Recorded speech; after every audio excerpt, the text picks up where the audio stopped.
नमस्कार दोस्तों कभी कभी कुछ एक शख्सियतें अक्सर याद आती हैं। यद्यपि उनका जीवन का सोपान, जीवन का जो काल है वो भी बहुत छोटा होता है, लेकिन उपलब्धियां कई बार उनके कद से कहीं ज़्यादा लंबी हो जाती हैं और वो लगता है कि उपलब्धियां जो हैं उनका जिक्र करना बड़ा ज़रूरी हो जाता है। आज जिस कवि की बात मैं कर रहा हूँ वो कवि हैं धूमिल। धूमिल का नाम आपने, जिन्होंने भी नई कविता पढ़ी है, मॉडर्न पोइट्री के जो पाठक हैं, नई कविता के पाठक हैं, उनके लिए ये नाम एक स्थापित नाम है। वास्तविक नाम आप जानेंगे तो आप कहेंगे कि इस नाम का तो बंदा कोई हुआ नहीं। वास्तविक नाम था सुदामा पांडे और बिजली विभाग में मामूली कर्मचारी थे, ज़्यादा पढ़ाई कर नहीं पाए। आईटीआई से डिप्लोमा लिया और डिप्लोमा लेने के बाद बिजली विभाग में नौकरी हो गई और नौकरी के बाद भी उनकी ज़िंदगी जो है वो अजीब तरह की चलती रही। बड़ा जूझना पड़ा बहुत ज़्यादा उनको ज़िंदगी में। आगे पढ़ने का शौक़ था लेकिन नहीं पढ़ पाए। लेकिन एक बीमारी थी कि स्वाध्याय बहुत करते थे, खुद सेल्फ़ स्टडी इतनी ज़्यादा थी कि सेल्फ़ स्टडी के बूते पर अंग्रेज़ी साहित्य के बहुत जो शिखर के हस्ताक्षर थे, उन सब की कविताएं, उन सब की पोइट्री इन्होंने ना केवल पढ़ी बल्कि उनका एनालिसिस, उसका विश्लेषण हमारे सामने प्रस्तुत किया। सुदामा पांडे की देन क्या है, मैं इस बारे में आपसे जिक्र करना चाहूँगा मित्रों। पहली बात तो मैं आपको ये बता दूं कि सिर्फ 38 वर्ष ये शख्स जिया। ब्रेन ट्यूमर से डेथ हुई थी। ज़िंदगी कभी स्वस्थ शारीरिक रूप से नहीं रही और शारीरिक रूप से ज़िंदगी के अस्वस्थ होने के साथ साथ ये एहसास भी था कि मैं अल्पकाल में ही जितनी चीज़ें ग्रहण कर लूँ, जितनी बातें जहन में हैं उनको कागज़ पे उतार लूँ, मेरे लिए सबसे बड़ा एक ठोस काम ये होगा। इनकी एक कविता मुझे अब तक वो कई बार कचोटती है। इस ससुरी कविता से न चोली बन सकती है न चोंगा। इस ससुरी कविता से, इस कविता से जब न चोली बन सकती है न चोंगा, तो इस ससुरी कविता को जंगल से जनता तक ढोने से क्या होगा। एक अंदाज़ है कहने का, बात का अंदाज़ है कि व्यवहारिक दृष्टिकोण वो कहते थे कि पोइट्री के बारे में आप जब तक कविता आगे असर नहीं कर पाती तो आप उसको ढोते रहिए, क्या लाभ उसका। उनकी एक और कविता जो बड़ी लोकप्रिय हुई वो थी मोचीराम।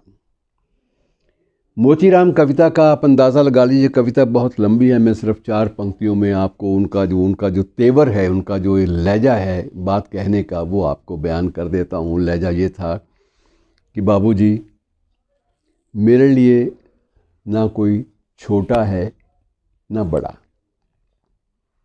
मेरे लिए ना कोई छोटा है ना बड़ा है, मेरे लिए हर आदमी एक जोड़ी जूता है जो मेरे सामने मरम्मत के लिए खड़ा है।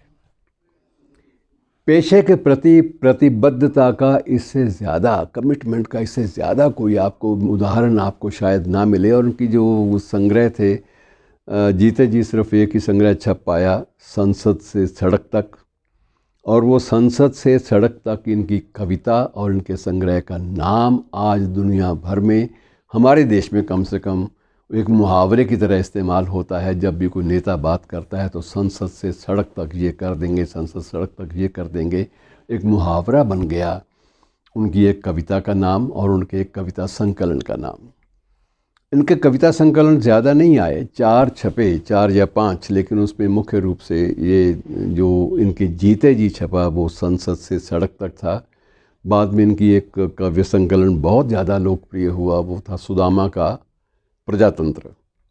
सुदामा पांडे का प्रजातंत्र वो अपने आप में एक अपनी विलक्षण स्थिति थी। और ये राजनीति की जो विद्रूपताएं हैं, जो उसकी विषमताएं हैं, उन पर गहरी चोट करने में इनको सुख भी मिलता था और ये भी लगता था कि इनके बिना हम तथ्यों को और सच्चाई को और सत्य को पाठक के सामने रख ही नहीं सकते। इसलिए एक मुहावरा नया गढ़ना पड़ेगा। और नया मुहावरा गढ़ने के इसी एक चक्कर में इन्होंने इतने ज़्यादा नई दिशाएं हिंदी कविता को दे दी कि नई कविता के जनक जो लोग थे, कविता के जनक, नई कविता के, उनमें से इनको गिना जाने लगा। और ये शायद कुछ एक हस्ताक्षरी हैं जिन्हें मरणोपरांत साहित्य अकादमी पुरस्कार मिला है, वरना साहित्य अकादमी का पुरस्कार कभी भी मरणोपरांत पोस्टह्यूमसली नहीं दिया जाता, लेकिन इनको मिला। और इनकी निधन इनका हो चुका था, इनको निधन के बाद इनको मिला। इनके निधन के शायद 2 या 3 वर्ष के बाद इनको साहित्य अकादमी का पुरस्कार मिला, मान्यता मिली। ज़िंदगी में कुछ एक बातों के लिए ये कमिटेड जाने जाते थे, जैसे डॉक्टर नामवर सिंह, बहुत बड़े आलोचक, बहुत बड़े समीक्षक, विद्वान। और बाकी कहते सब कुछ मैं सुन सकता हूँ, पर डॉक्टर नामवर सिंह के बारे में कोई अदना आदमी कुछ कहे मुझसे बर्दाश्त नहीं होता। इनकी एक मान्यता थी कि जब आपने किसी आदमी पर आक्षेप भी करना हो, किसी की आलोचना भी करनी हो, किसी को क्रिटिसाइज़ करना हो, तो उतना लंबा कद आपका भी होना चाहिए। आप बात तो कह सकें। यह नहीं है कि आप नीचे खड़े होकर ज़मीन पर खड़े हैं, ज़मीन पर खड़े होकर आप चांद की ओर थूकने का प्रयास करेंगे तो वो थूक आपके अपने चेहरे पे आएगी। इसलिए बेहतर यह है कि जब भी आप किसी को क्रिटिसाइज़ करना चाहें, उसकी आलोचना करना चाहें, तो आप उसी ढंग से करिए कि आपका अपना कद जो है उसके बराबर तो होना चाहिए, कि आपको एक बात कहने का अधिकार तो हो। तो ये व्यक्ति की जो बात कहने का अधिकार है, और इसी बात को, इसी प्रतिबद्धता को ये कविता मिलाते थे कि कविता भी अगर आपने लिखनी है, अगर आपने मोचीराम की बात करनी है, तो आपको उसकी मानसिकता को, उसकी पीड़ा को समझना पड़ेगा।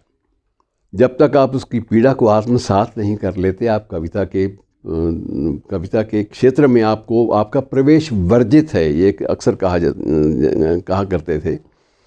मुझे इनसे 72-73 में शायद मिलने का मौका मिला, 72 या 73 की बात है। और मैंने महसूस किया कि ये आदमी अंदर तक कहीं इसके लावा उबल रहा है, और लावा जो है इतना ज़्यादा है कि इसको बयान करना और इसको आत्मसात कर पाना, इसको ये बड़ा टेढ़ा काम है। ये व्यक्ति अगर ज़िंदा रहा तो ये व्यक्ति पूरी कविता के लिए, पूरी हिंदी कविता के लिए, आधुनिक कविता के लिए एक ख़तरनाक हस्ताक्षर के रूप में सामने आएगा। तो दोस्तों, आज इतना ही। और आज इनका पुण्यतिथि है इस शख्स की, तो इसलिए इसको पुण्यतिथि के अवसर पर याद कर लेना ऐसी शख्सियत को बहुत ज़रूरी लगता है कि जिन्होंने अपने अल्पकाल में, थोड़े से वक्त में, अपने समय की दीवार पर एक ऐसी इबारत लिख दी हो जो अभी तक अमिट है और आने वाले वक्त में भी शायद अमिट रहेगी। शुक्रिया दोस्तों।